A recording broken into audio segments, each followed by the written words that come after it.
bienvenida a aquellos que nos visitan, ¿verdad? En esta mañana. Tenemos la palabra, hemos estado en una serie de enseñanzas o de sermones, predicaciones llamada, ¿verdad? La membresía de la iglesia, mi responsabilidad. Y es que hoy en día hay mucha ignorancia acerca del diseño de Dios para la iglesia. No como una organización diseñó la iglesia, no como, ¿verdad? Unas personas inventaron la iglesia, sino ver el diseño de Dios en su propia palabra y sujetarnos a Él.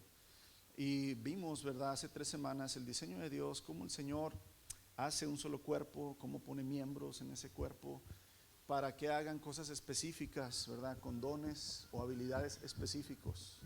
No existe, hermanos, una sola congregación me refiero a un solo grupo que sea y que tenga, ¿verdad? Toda, vamos a llamarlo así, la perfección y santidad. No podemos decir, esta iglesia es la única. No es cierto. El Señor tiene su iglesia en todo el mundo.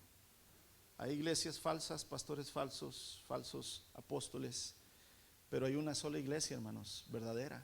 Y esa iglesia verdadera se sujeta a la palabra, se sujeta al Señor. Y ahí es donde vemos, ¿verdad? El diseño puesto en la Escritura. Y nos queda a nosotros la opción si vamos a seguir ese diseño o no lo vamos a hacer. Y entonces después, la siguiente semana, vimos y estamos abundando en 2 responsabilidades o deberes que engloban mucho, hermanos. El primero, el servicio a Dios, primeramente. En el servicio a Dios vimos que hay muchas cosas que tenemos que hacer por Él y para Él, y para nosotros como familia o hermanos en Cristo. El amor, el perdón, la ayuda, la edificación, la consejería, el soportarnos los unos a los otros, el someternos, el sujetarnos, el poder ser parte del crecimiento, ¿verdad? Espiritual cada uno. El servicio abunda muchas cosas, ¿verdad? En cuanto a la responsabilidad. La semana pasada vimos otra segunda responsabilidad que engloba muchas cosas, que es el sometimiento. ¿Se acuerdan? Y que por naturaleza, hermanos, el hombre no se sujeta, el hombre no se humilla. El hombre, ¿verdad? Cuando digo hombre me refiero a la humanidad, no me refiero al sexo masculino. El hombre quiere hacer lo que el hombre desea hacer y no sujetarse al Señor. Pero es por eso que el Señor, amados, ha puesto en su palabra, ¿verdad? Esta grande responsabilidad de entender que nos sometamos los unos a los otros por reverencia a Cristo. Y aquí no se refiere, hermanos, que se sujeten a los gustos del pastor, y olvídense de eso, ¿verdad? No se trata de los gustos del pastor o del liderazgo o de los gustos de la iglesia. Se trata de someterse unos a otros por medio, ¿verdad?, de la palabra de Cristo. Y someternos con el fin, hermanos, no de hacerme yo mayor o mejor que tú te sujetes a mí, sino en realidad los dos tener la humildad que el Señor quiere, porque ninguno de nosotros es mayor que otro. Nadie es más santo, nadie es más ungido, nadie es más puro, nadie es más importante. Delante de los ojos de Dios, todos somos pecadores redimidos, necesitados de su gracia y misericordia. Así es que nadie puede ponerse sobre otro. Solo hay uno, que es la cabeza, que es Cristo Jesús. Amén. Por lo consiguiente, hermanos, me gustaría poner este tema, porque estando hablando ya, ¿verdad?, del diseño de la iglesia y los 2 principales responsabilidades o deberes, que es el servicio y el sometimiento. Viene entonces tal vez esta pregunta, bueno, y entonces ¿cuál es el redil o la iglesia en la que deberíamos estar, ¿verdad? ¿Cómo debería ser la condición de la iglesia donde pertenecemos? O sea, ¿cómo debería verse la iglesia? ¿Cómo debería de actuar? ¿Cómo el mundo debería ver la iglesia? Y aquí déjeme, ¿verdad?, simplemente tener esta introducción. La iglesia perfecta. ¿Cuántos quisiéramos ser parte de la iglesia perfecta? Levante la mano. 5, los demás no. Muy bien, perfecto. Amados, en la iglesia perfecta, en mi mente, y yo creo que en la mente de ustedes, está lo siguiente: los hermanos siempre llegan a tiempo, asisten a todos los servicios, los estudios y actividades que se llevan a cabo. Estamos hablando de la iglesia perfecta, ¿verdad?, que cada uno quisiéramos. La predicación y la enseñanza son recibidas en el corazón y aplicadas en la vida diaria. No nada más, ¿verdad?, se quedan flotando. Rara vez hay malos entendidos entre los miembros. Casi nunca escuchamos chismes y quejas de unos y otros. Las familias enfrentan con fe las pruebas y vencen, hermanos, vencen los problemas sin desanimarse. Los niños son obedientes con un buen comportamiento. Los jóvenes viven en santidad para Cristo. Los padres son líderes en sus casas, maestros del Señor. Las esposas se someten amorosamente a sus maridos. Hay armonía, amor, unidad entre nosotros en ayudarnos siempre en las dificultades que pasamos. Esa es la iglesia perfecta en nuestra mente. Pero nuestra iglesia no es así. Nuestra iglesia no es así, por supuesto que no, hermanos. Solo existe en la imaginación y existirá en el cielo. Amén. La iglesia de Cristo, hermanos, en este lugar, la iglesia, verdad, que Él instituyó, que Él formó, que Él planeó, que Él diseñó, es muy diferente. Está muy lejos de ser la iglesia perfecta. Y así es en todo el mundo. En todo el mundo es así. En todas las épocas que ha existido la iglesia, estos 2000 años, desde que el Señor Jesucristo, ¿verdad?, la instituye, hermanos, la iglesia es imperfecta. Es imperfecta y lo será hasta que Él venga, hasta que Él termine de perfeccionar una vez y para siempre su iglesia. Vayamos a Efesios capítulo 5, lo que el apóstol Pablo le está escribiendo precisamente a la iglesia en Éfeso, ¿verdad? Efesios capítulo 5, versos 25 en adelante. Acuérdate que Pablo está hablando aquí precisamente de las relaciones entre los miembros de la iglesia. Está hablando el apóstol Pablo hacia los matrimonios, hacia los jóvenes, cómo deben dirigirse, hacia los ancianos, ¿verdad?, las personas mayores, cómo debe ser el trato entre nosotros. Y prácticamente entonces aquí en el verso 25, porque Pablo está usando una ilustración, dice: para los maridos, esto significa que el someterse, estamos hablando de la sujeción, ¿verdad? En el verso 21 empieza Pablo, en el verso 21 dice: es más, sométanse unos a otros por reverencia a Cristo. Y empieza a hablar, ¿verdad? A las esposas se refiere a esto. Pero dice: para los maridos, esto significa ame cada uno a su esposa. Y aquí viene lo importante y donde queremos poner, ¿verdad?, la atención. Tal como Cristo amó a la iglesia, Él entregó su vida por ella. Y viene aquí lo interesante, hermanos. ¿Con qué fin? A fin de hacerla santa y limpia, al lavarla mediante la purificación. Y note cuál es la purificación: de la palabra de Dios.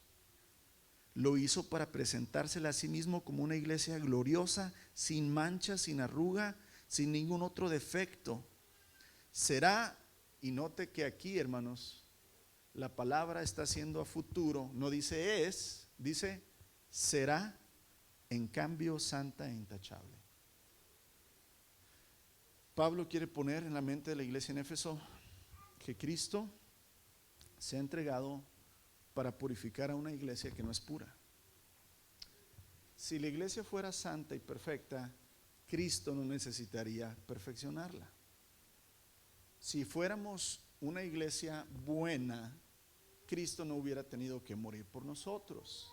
Pero como no somos una iglesia santa y pura, Cristo se entregó para poder limpiar nuestros pecados, para poder lavar nuestras culpas, para poder perfeccionarnos con su palabra. Y por 2000 años, esa es la condición de la iglesia. Desde que Pedro empieza a predicar aquel día del Pentecostés y 3000 personas lo escuchan en 17 idiomas diferentes, lo que él estaba hablando junto con los apóstoles, creen, se arrepienten, preguntan qué debemos hacer, se arrepienten de sus pecados, los confiesan, van a las aguas del bautismo y inicia ahí la iglesia. Y ahorita vamos a ver más adelante, hermanos, desde la iglesia de los Hechos, la primera iglesia, hay conflictos y la iglesia es imperfecta. Y por 2024 años, la iglesia sigue en la misma condición. No va a ser siempre así. Pero tenemos que entender quiénes somos para Dios, quién es su iglesia y cómo es su iglesia y cómo debería de ser.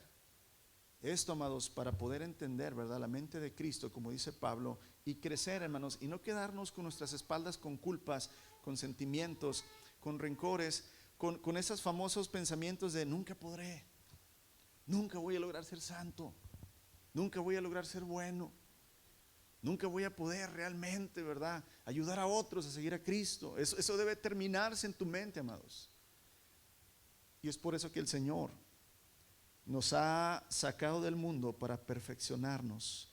Y mientras tanto Él viene, hermanos, porque pronto viene, dice la Escritura, tendremos que permanecer en esta iglesia carente de perfección.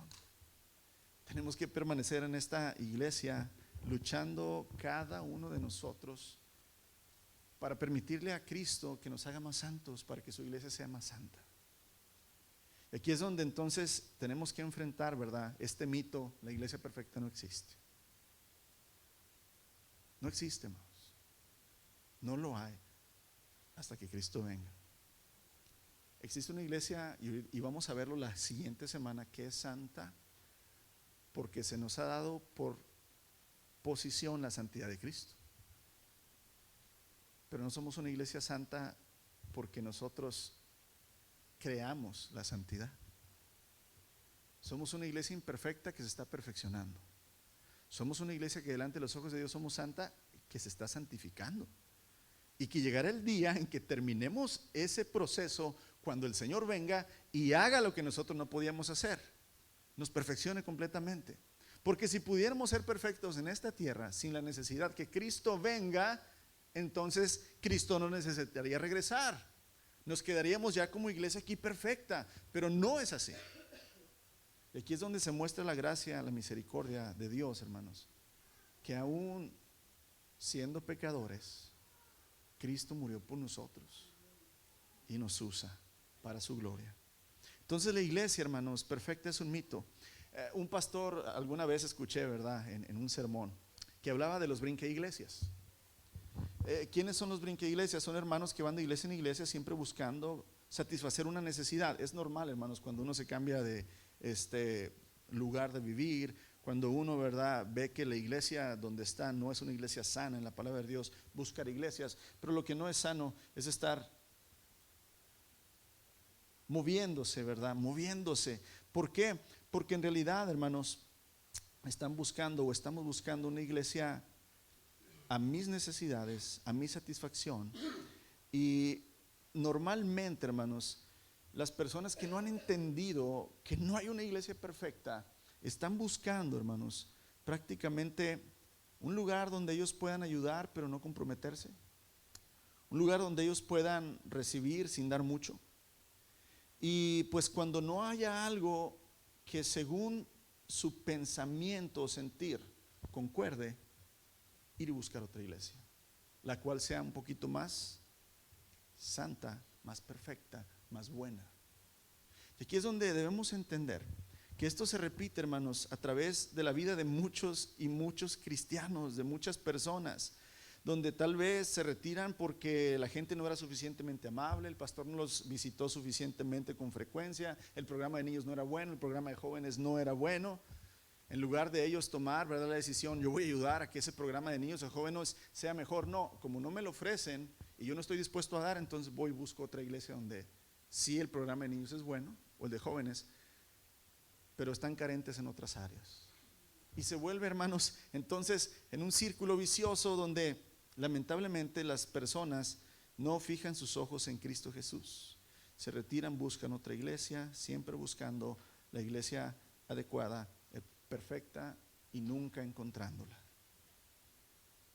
Aquí es donde entonces el problema es que nunca la encontrarán. La iglesia perfecta no existe, por lo menos como la estamos buscando nosotros. Y aquí es donde tenemos que entender que aunque sí, hermanos, tenemos la santidad de Cristo, porque como individuos la tenemos, y los individuos son los que forman la iglesia, aún así somos imperfectos. Esta iglesia tiene un pastor carente e imperfecto, hermanos, que soy yo. Y yo sé que esta iglesia tiene miembros carentes e imperfectos, que son ustedes. Yo miembro junto con ustedes. ¿Cómo voy a exigir yo de ustedes perfección si yo no la tengo? ¿Cómo ustedes van a exigir al pastor perfección si ustedes no la tienen? No se trata de exigir, se trata de someterse.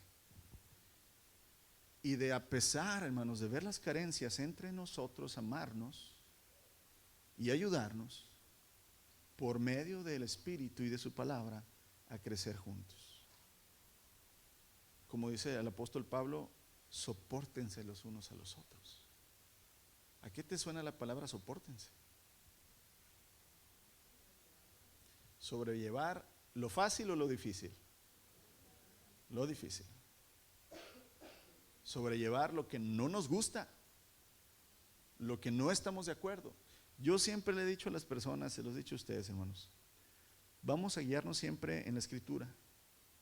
Nunca guiarnos en un modelo eclesiástico de una iglesia que esté creciendo, qué están haciendo ellos. No, amados. Nos vamos a enfocar en esto, en el Espíritu por medio de su palabra. Y si hay algo que no estás de acuerdo, hermanos, pero es gusto, lo siento mucho. Pero no vamos a cambiar gustos por escritura. No vamos a cambiar modas por doctrinas puestas por el Señor. Aquí es donde la gente no le gusta sujetarse, someterse. Pero es necesario. Es necesario, amados. A lo que me refiero es que hay muchas personas que buscan iglesias de la misma manera que buscan un restaurante. Por ahí el pastor Chuy Olivares, me gusta mucho escuchar enseñanzas de él. Él tiene un sermón que dice iglesia al gusto del cliente. Y en realidad, hermanos, así es. En nuestra ciudad de Bronzeville, en esta sola calle de Alton Lord, de aquí, hermanos, de aquí al 511, ¿son qué? 2 millas, más o menos. 2 millas, de aquí al 511. Habemos 6 o 7 iglesias, de aquí al 511. La pregunta será, ¿por qué? Porque no nos gusta la palabra tal cual viene, y entonces hay que cambiarle algo que sea más atractiva la iglesia. Hay que cambiarle algo que la gente esté buscando. Pero cuando cambias el algo, muchas veces comprometes el evangelio y la doctrina, hermanos, y entonces deja de ser diseño de Dios. Y repito y te estoy diciendo, amados, yo no estoy diciendo que esta es la única iglesia y que somos la única iglesia que estamos en el diseño de Dios. Luchamos y estamos deseando y queriendo serlo. No la única, sino ser del diseño del Señor. Pero aquí requiere que todos entendamos y nos sujetemos a la palabra y entendamos en realidad, hermanos, de qué se trata. ¿De qué se trata la vida en Cristo? ¿De qué se trata la vida en la iglesia? Y los cristianos se han vuelto muy requisitosos, se han vuelto muy piquis, ¿verdad? Diríamos en inglés, cuando van a buscar una iglesia en la cual ellos quieren pertenecer. Y buscan qué les puede dar la iglesia, en lugar de buscar qué ellos pueden darle, ¿verdad?, al cuerpo de Cristo. Pensamos más en lo que podemos recibir de ellos o en lo que podemos dar. Y mira, personas están más interesadas cuando buscan una iglesia en encontrar una iglesia que les convenga. En primer lugar, que esté cerca de mi casa, conveniente, ¿verdad? ¿Cuánto duran los servicios? 45 minutos, perfecto, ¿verdad? Ya si es de 1 hora y media, ay Señor, el pastor se va a pasar de las 12, 12:30, me gruñen las tripitas. Mejor busco una iglesia con un poquito más cortito, ¿verdad? El mensaje. Una alabanza que les agrade, que sea un grupo de alabanza profesional, hermanos, músicos profesionales pero no adoradores.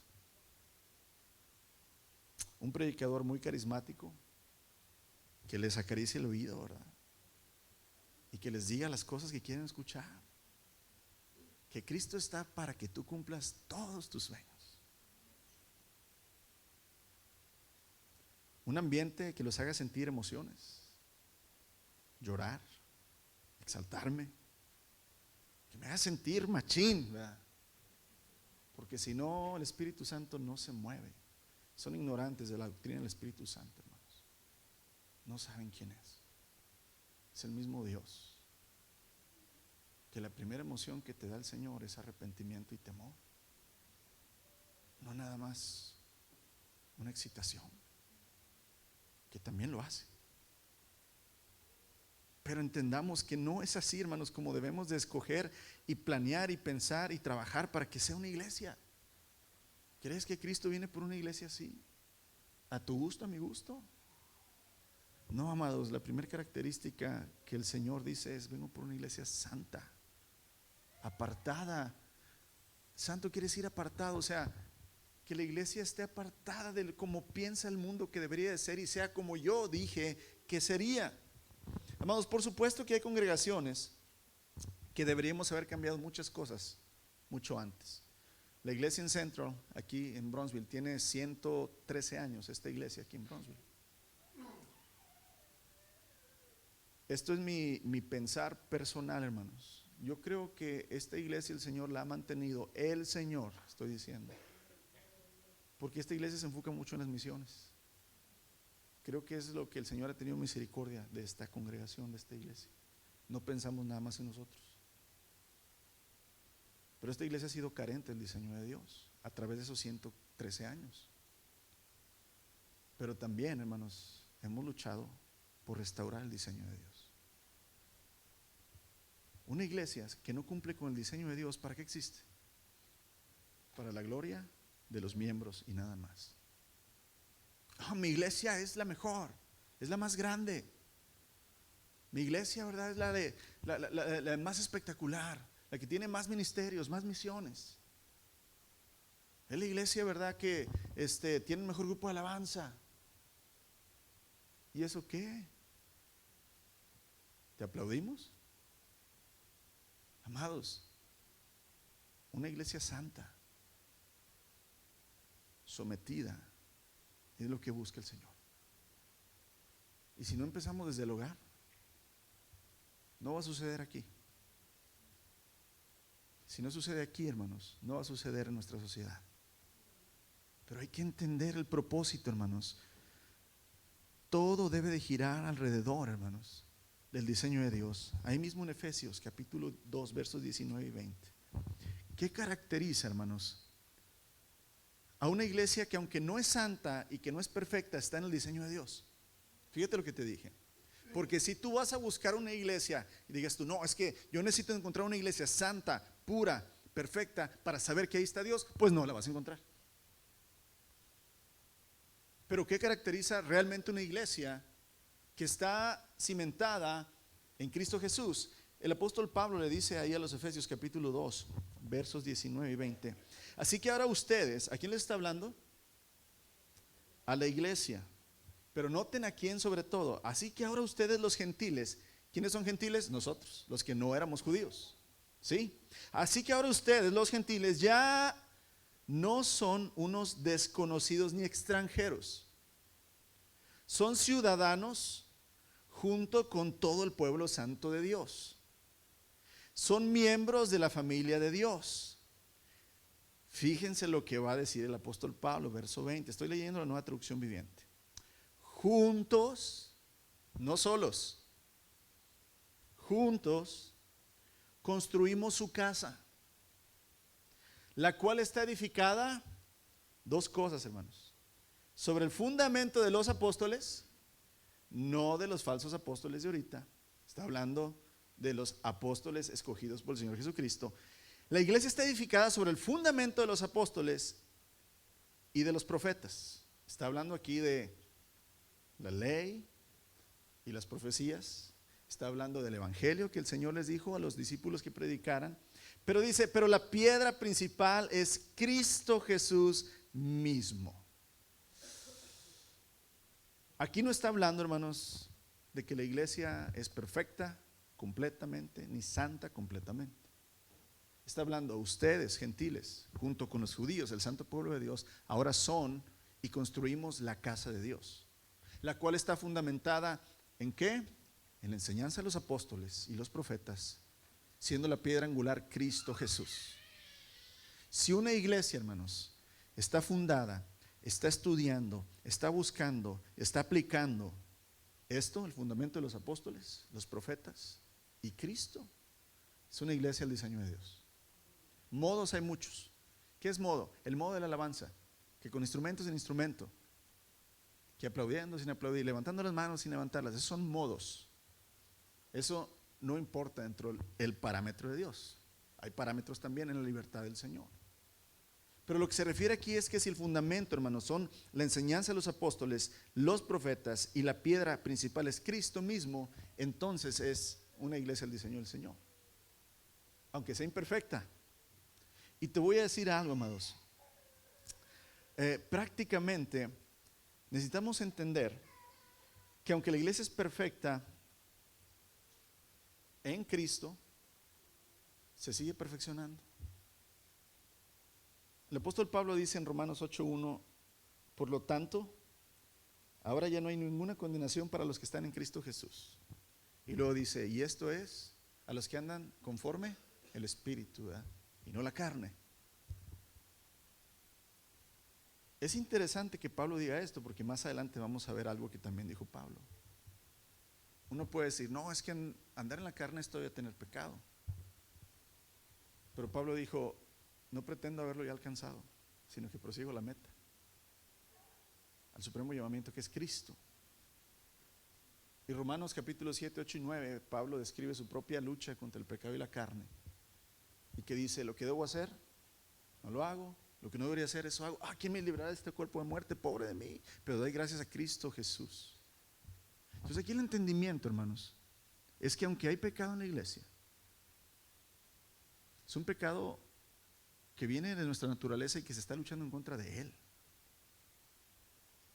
Y que a pesar de que existen, hermanos, las faltas entre nosotros, si Cristo y su fundamento está aquí y tú estás sometido a él, el Señor va a estar limpiando y perfeccionando tu vida. Pero oh sorpresa, siempre van a llegar nuevos pecadores que necesitan ser limpios por el Señor. Entonces el proceso de perfección de la iglesia nunca terminará hasta que Él venga. Entonces quítate de la mente, por favor, el exigir perfección en tus hermanos, porque tú no lo eres. Ten misericordia como Cristo lo ha tenido contigo.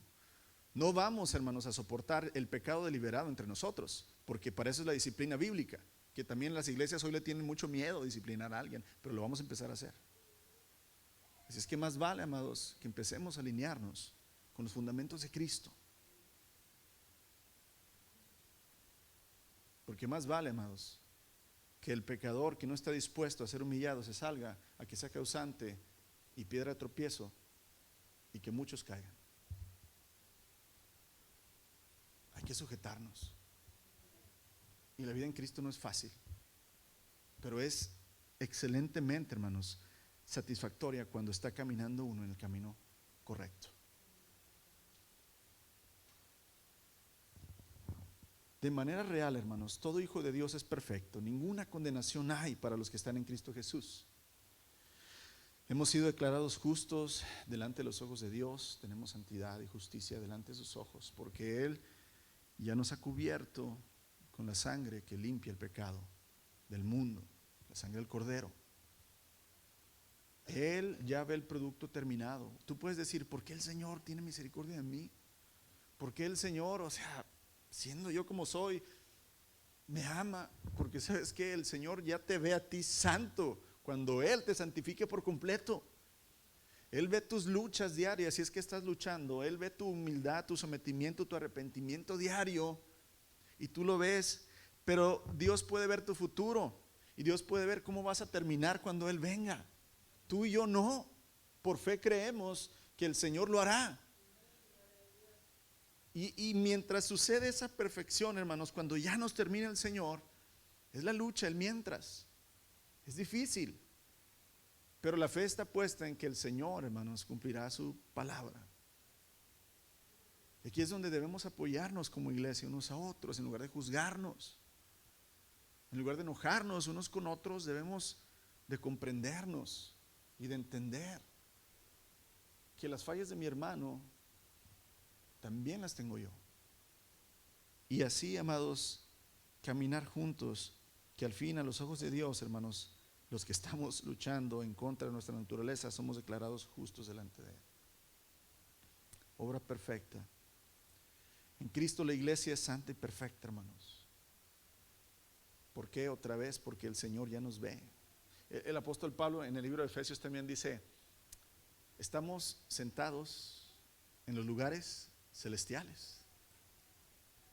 Como el Señor vive, más bien dicho, la eternidad vive en Dios, hermanos. Dios no está regido por el tiempo. Él ya nos ve allá, aunque estemos todavía nosotros, ¿qué? Aquí. Es extraño pensar en eso, pero Pablo dice, ya estamos sentados en lugares celestiales. Y aquí entender eso, amados, es decir, la iglesia ya es perfecta en el cielo, en la eternidad. Aquí todavía estamos en el hoy, en el presente, en esta era, pero ya somos santos. Pero todavía estamos en la lucha. Y aquí es donde Pablo, ¿verdad?, dice que Cristo amó a la iglesia, se dio a sí mismo por ella para santificarla, habiéndola purificado para lavamiento, ¿verdad?, con la palabra, a fin de presentársela a sí mismo una iglesia en toda su gloria, sin que tenga manchas ni arruga, sino que es santa e inmaculada. Eso quiere decir, hermanos, es una perfección total. ¿Cuándo sucede esto? En Apocalipsis lo dice muy claramente. En aquel lugar ya no habrá llanto, tristeza, dolor, pecado, necesidad. El Señor nos limpiará, nos dará ropas nuevas, nos dará un hombre nuevo, borrará todo pecado de nosotros. Eso sucederá cuando Él venga, amados. Es algo real. Y en este sentido, toda verdadera iglesia en alrededor del mundo es ahorita perfecta y santa a los ojos de Dios. Y tenemos que creer eso, tenemos que creerlo. Y tenemos que luchar para que en lo que yo pueda el Señor me perfeccione. Y si el Señor me perfecciona a mí, me santifica, entonces santifica a su iglesia. Y es un proceso donde todos estamos ligados y todos nos podemos ayudar y también podemos ser piedra de tropiezo.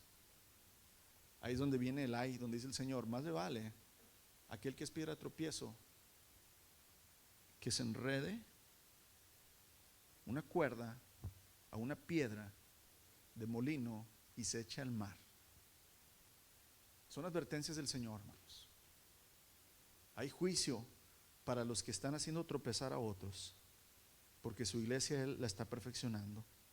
Pero al mismo tiempo, hermanos, toda la iglesia, aunque es perfecta en Cristo, está compuesta por seres individuales, hombres y mujeres, ¿verdad?, individuales, familias que están en el proceso continuo de santificación. Lo repito, imagínate, llega una familia nueva, llega una persona nueva a la iglesia que apenas está buscando al Señor, llega llena de pecado. Y si se arrepiente, ¿verdad?, y vive y empieza a humillarse delante de Dios, el Señor la hace parte de su iglesia y trae pecado, así como viniste tú a los pies de Cristo, pecadorzote, ¿verdad? ¿Qué te crees mejor que alguien que viene apenas? Y aquí es donde entonces hay comprensión, amados, de quiénes somos. Somos una novia que se está preparando para cuando llegue el novio. Que no quiere el Señor que estemos dormidos, sino que estemos velando. Ese velando quiere decir que estemos atentos en lo que podemos estar fallando para perfeccionarlo para cuando Él llegue. Y es responsabilidad de cada uno, hermanos, de nosotros en los hogares, los que somos padres, abuelos, tíos, con nuestros hijos. Y aquí entre nosotros como hermanos en Cristo, amados. Por eso los apóstoles constantemente exhortaban a la santidad. Si la iglesia ya fuera santa, hermanos, Pedro, Juan, Judas, Santiago no nos exhortarían a buscar la santidad. Pero pues la palabra está llena de exhortaciones. Busquen la santidad, vivan santamente, apártense del mal. ¿A quién les están escribiendo estas cartas? ¿A los no convertidos? No, se los están escribiendo a las iglesias. Entonces quiere decir que la iglesia no está completamente santificada aún hasta que Cristo venga.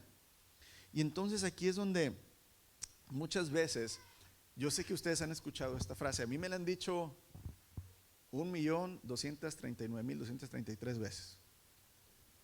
Debemos ser la iglesia del Nuevo Testamento. ¿Han escuchado esa frase? Debemos ser como la iglesia primitiva. ¿La han escuchado la frase? Bueno, yo como predicador la he escuchado muchas veces, que me la dicen los demás. Y luego la pregunta sería, ¿cómo, hermanos? ¿Qué características tenía la iglesia primitiva, la iglesia de los Hechos de Jerusalén, o la iglesia de los Gálatas, o la iglesia de Éfeso? ¿Qué características tienen que no tengamos nosotros? De volada me van a decir, no, es que los apóstoles hacían milagros. Es lo primero que te dice. Pero los miembros vendían todo lo que tenían y lo daban a los necesitados. Porque de volada le echan a uno como predicador. Pero cada miembro de la iglesia en Jerusalén vendían sus propiedades y daban todo lo que tenían a los apóstoles para que fuera repartido entre los miembros con necesidad. Y eso es lo que siempre te van a reclamar o a presumir que deberíamos ser esa iglesia. Pero luego vas un poquito más adelante a la iglesia de los Hechos. ¿Sabes cuál era el primer gran pecado y problema que tenían? El racismo entre ellos. Un racismo, hermanos, donde los judíos se creían la crema innata y todos los gentiles y romanos eran menos. La comprobación es que el primer problema que tuvieron es que en la repartición diaria de los alimentos a los necesitados, las viudas que no eran judías le reclamaban a los apóstoles, oigan, pues ustedes los judíos les dan a nuestras viudas una despensita más chiquita, y a las viudas de ustedes, los judíos, les dan unas canastotas pero bien hechas. ¿Eso no es racismo? ¿O qué es? Así es, amados. Y empiezas a ver, hermanos, en la iglesia de Corinto, era una iglesia dividida completamente. Pablo es el primer reclamo que, oye, entre ustedes que hay divisiones. Unos dicen que son del hermano Jorge, otros que son de Juan, otros que acá, ¿verdad? Javier, y otros de Cristo. No, amados, era la iglesia bien carnal.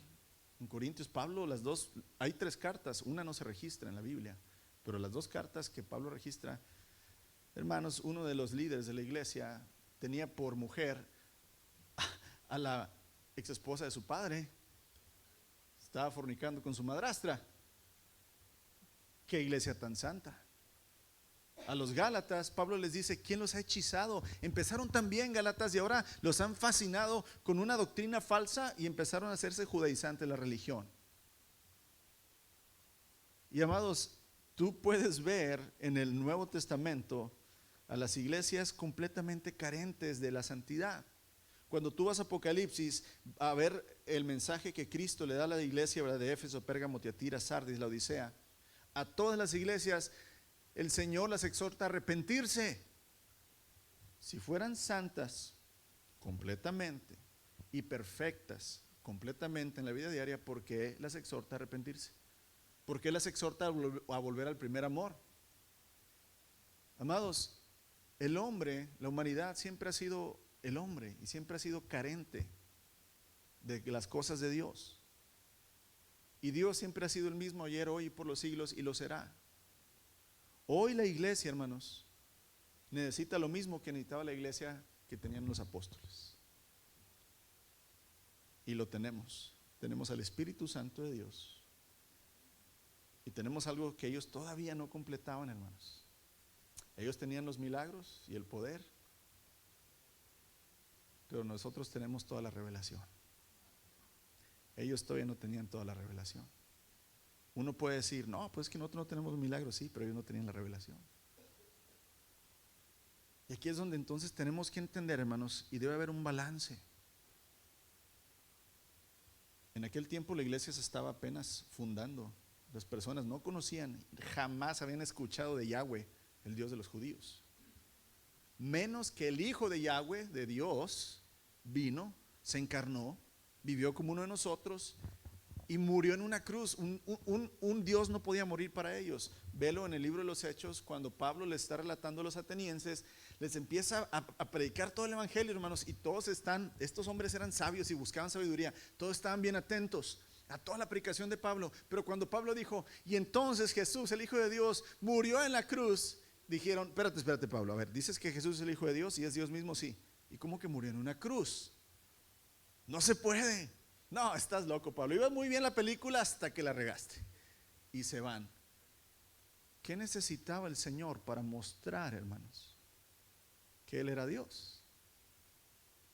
Milagros. Un poder sobrenatural que tuvieran sus predicadores, para que la gente viera quién era Él. Mas cuando la iglesia es establecida y fundada, hermanos, Dios sigue siendo el mismo y su poder sigue siendo el mismo entre nosotros. Pero las prioridades cambian. Cuando el Espíritu revela por completamente, hermanos, la Escritura, entonces aquí la fe viene a ser un gran acto de presencia. El Señor le dice a Tomás, el incrédulo, ¿sí? Le decían sus amigos, discípulos, Tomás, el Señor resucitó, estaba aquí entre nosotros, lo vimos, comimos con Él, lo tocamos. Y Tomasote, ¿verdad? Están chiflados, están locos. No es cierto, yo lo vi muerto y yo vi cómo lo pusieron en la tumba, yo vi cómo sellaron la tumba. El Señor está muerto. Es más, si yo no meto mis dedos en sus heridas, no voy a creer. Y ándale, chiquitito, que se le aparece el Señor a un lado, ¿verdad? Tomás, Tomás. Y Tomás, hermanos, inmediatamente como nosotros, ¿verdad? Señor, mi Salvador. Tomás, bienaventurados los que no vieron y creyeron. No está mal, hermanos, y no es que Dios no haga milagros, lo sigue haciendo constantemente, hermanos, en la vida de cada uno de nosotros, pero no en la manera que nosotros se lo pedimos. Alrededor del mundo, hermanos, donde no hay revelación, países comunistas, países musulmanes, donde tener una Biblia es causa de muerte, el Señor obra muchos milagros sobrenaturales en las vidas de esas personas. ¿Para qué? Para que crean. Él es el mismo Dios, hermanos, tiene el mismo poder y Él puede hacer lo que Él quiera, donde Él quiera, con quien quiera. Pero la regla, hermanos, entre nosotros es la palabra. Acuérdate, la iglesia está fundada en el fundamento de los apóstoles, los profetas y la piedra que es Cristo Jesús, la piedra angular. En eso nos movemos, en eso estamos y en eso permanecemos. Todo lo demás es dádiva de Dios, si buscamos primeramente a Él. Y el Señor ha obrado milagros y lo sigue obrando, hermanos, aquí, hoy. Pero no como un show, no como algo que yo pueda jactarme y decir, ya ven, aquí en la iglesia, yo, amados. Él lo hace, hermanos, sin necesidad de que el hombre sea exaltado. ¿Lo crees? Amén. Amados, no hay iglesia perfecta ni la hubo en el Nuevo Testamento. Pero hay algo que llama la atención, que aún la iglesia del Nuevo Testamento, hermanos, la iglesia de Efesios, la iglesia de Gálatas, la iglesia de Corintios, hermanos, la iglesia de Jerusalén, aunque eran carentes, ¿verdad?, de la santidad de Dios, seguían siendo iglesias de Cristo. Eran de Él y Él las ama. Y Él les enviaba, hermanos, constantemente a sus profetas y a sus apóstoles para advertirlos, para animarlos, para edificarlos. Pablo le decía a Timoteo, tú vete a Creta, tú Aristarco te vas a ir para allá, tú Gallo te voy a enviar allá. ¿Por qué, hermanos? Porque la iglesia siempre necesita estar siendo edificada. ¿Por qué estamos domingo tras domingo, a veces los miércoles, días discipulados? ¿Por qué estamos en la palabra constantemente, hermanos? ¿Por qué? Porque la palabra es la que purifica. El Señor Jesucristo haciendo una oración: Padre, purifícalos en tu verdad, tu palabra es verdad. No la verdad del pastor, hermanos, no la verdad de la iglesia, no la verdad de unos cuantos, no la verdad de una iglesia en internet, sino la verdad de la palabra de Dios. Y aquí es donde se necesita fe. ¿Cómo yo, llenándome y viviendo la palabra, cómo soy transformado? Pues eso es fe. Eso es fe. Si tú te sujetas a lo que la palabra dice, va a suceder lo que la palabra dice. Pero no es fácil, no son oraciones mágicas ni declaraciones mágicas, amados. Eso no funciona así. Es sometimiento a Cristo. Es sometimiento a Cristo. Si fuera fácil, todos allá afuera declararan la palabra y entonces todo se haría tal cual ellos quieren. Pero no es así. ¿Cómo puedo yo, amados, ayudar a que mi iglesia empiece a santificarse más? Esa es la pregunta que deberíamos hacernos. Ya entendimos que no hay iglesia perfecta. No la habrá hasta que el Señor venga. Sí tenemos santidad, sí tenemos perfección, porque Él nos la ha dado. Delante de sus ojos lo somos. Pero estamos en el aquí y en el ahora. ¿Y cómo puedo yo ayudar a ser parte de una iglesia santa, que se santifique más? ¿Hay esperanza que mi iglesia sea más santa? Sí. Si tú te santificas más, el cuerpo de Cristo se santifica más. No depende nada más, hermanos, de los que servimos, porque la iglesia piensa, ¿verdad?, que pues si los que están enfrente son muy santos, podemos llamarles cualquier problema y van a venir y poniendo las manos con una oración, se acaban los problemas en mi casa. No, no y no. Es rendirse a Cristo cada uno, obedecer al Señor, sujetarse al diseño del Señor. Eso es lo que va a hacer que realmente la iglesia empiece a santificarse. Pero entonces yo puedo hacerlo en mi vida. Y si estoy buscando una iglesia más santa, entonces yo puedo hacer que la iglesia donde el Señor me ha puesto sea más santa. Si yo soy más fiel al Señor, la iglesia va a ser más fiel. Y aquí es donde no te enfoques, hermanos, en los programas o en las instalaciones. Ese no es el enfoque. La primera iglesia no tenía muchos programas. No tenían escuelitas, ¿verdad?, bíblicas. No tenían, ¿cómo se dice?, programa de jóvenes. No tenían programa de niños como hoy lo conoces. No tenían el grupo de alabanza. No tenían las pantallas. No tenían nada de eso. Sino que el enfoque era Cristo. Y se sujetaban a la palabra. Así de sencillo. Y cuando lo comprendes, entonces el Señor empieza a florecer los ministerios en la iglesia, los que son necesarios. Y los mismos miembros del cuerpo son los que empiezan, ¿verdad?, a servir y a producir. No el liderazgo, hermanos, sino todo el cuerpo, cada uno de sus miembros. Si puedes ayudar y mejorar la santidad de la iglesia, hermanos, una iglesia que es imperfecta, pero que siendo yo más santo, entonces empieza ese proceso que va a terminar con Cristo. Hay que comprometernos.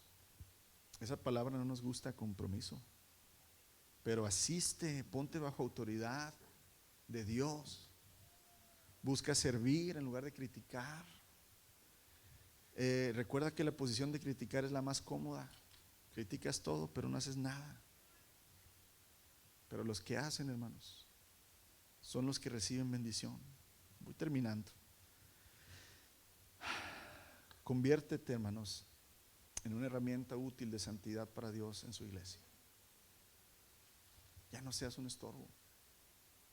Ya no estés esperando recibir nada más. Ya no estés nada más sentado viendo a ver qué los demás hacen.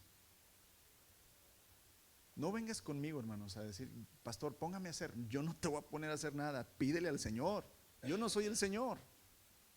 Tú dile, Señor, yo no he hecho lo que tú a lo mejor me has puesto a hacer, Señor. Perdóname. Pon en mí, Señor, tu sentir. Dame responsabilidad, Señor. Dame compromiso para contigo y mis hermanos. Pero no vengas a decirme a mí que yo te ponga a hacer algo, hermanos.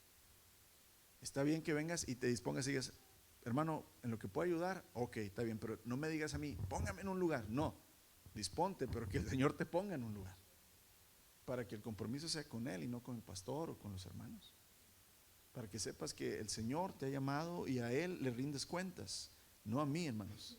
Amén. Involúcrate, hermanos, en lo que los hermanos están viviendo.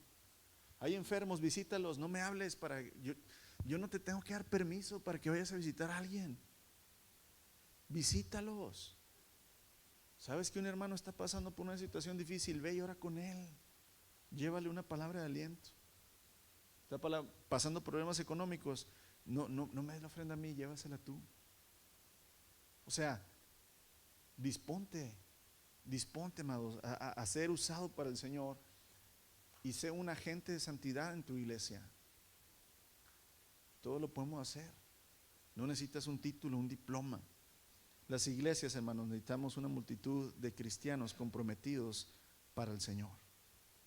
Que demos más y que pidamos menos. Y no me refiero al dinero, me refiero, ¿verdad?, al amor, al servicio entre unos y otros. Si la iglesia donde asistes hay pecadores, en lugar de puros santurrones, estás en el lugar correcto. Y sé parte de ello. Y quiero terminar con Hebreos capítulo 10. ¿Le podemos llamar por favor a los jóvenes, Keila? Sí, y que venga Seth también, le dice a Liliana que se vengan. Hebreos capítulo 10, versos 24 y 25. Desde el verso 23. Hebreos 10, 23. Mantengámonos firmes, sin titubear, en la esperanza que afirmamos. ¿Qué esperanza afirmamos? Cristo viene y somos de Él. Eso es lo que afirmamos, ¿verdad? Porque se puede confiar en que Dios cumplirá su promesa. ¿Cuál promesa? He aquí yo vengo en breve y los llevaré para que donde yo estoy, ustedes siempre estén conmigo. Podemos confiar en esa promesa sin titubear, hermanos. Pensemos en maneras de motivarnos unos a otros. Pensemos en maneras de motivarnos para realizar actos de amor y buenas acciones. ¿Cómo puedo ayudar a mi hermano, a mi hermana que está pasando por una dificultad emocional, espiritual, económica, de salud? ¿Cómo yo puedo ayudarla, Señor? Dice, pensemos cómo ayudar a hacer actos de amor. Y luego viene un imperativo, hermanos: no dejes de congregarte.